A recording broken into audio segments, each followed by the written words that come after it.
Good morning, everybody. Thank you for coming. Good Chodesh. Breakfast, please enjoy Rosh Chodesh. And also, Mazel Tov to Ben Ozer getting married tonight. So if you're wondering why you didn't say Tachnun, well, it was because of Rosh Chodesh, but Mazel Tov to you anyway. And a good job to Baal Shachris, and to also for wonderful Halal, so Josh Shannon, thank you. And also to Yecheskel for blowing the shofar. You know, in this week's Parsha, it talks about Ki Tetzei L'Milchama L'Yevav. You go to battle against your enemy. It's one of 4 chapters dealing with war. Okay? We started it, even though next week's Parsha is called Ki Tetzei, we started this week's Parsha.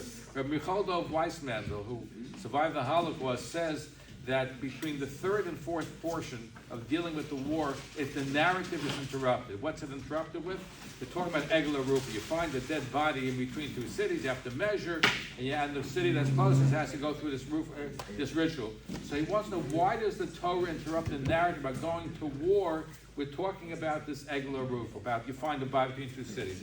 And he says the reason being, he says, in society, and maybe he was talking about even before America, we talk about, only 10,000 people died as opposed to 20,000 people during the course of the year. We tend to get bogged down with numbers. We don't really appreciate the value of life.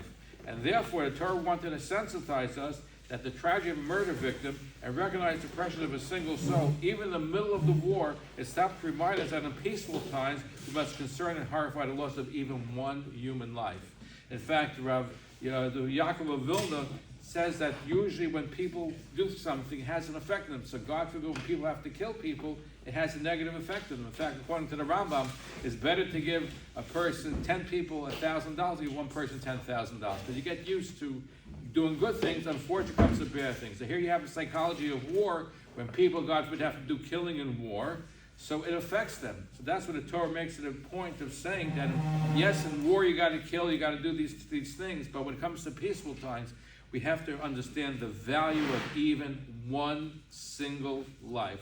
That's the lesson of why the Eglah Rufa is in between 3rd and 4th chapters, dealing with Ki Tetzei L'Milchama, dealing with going to war.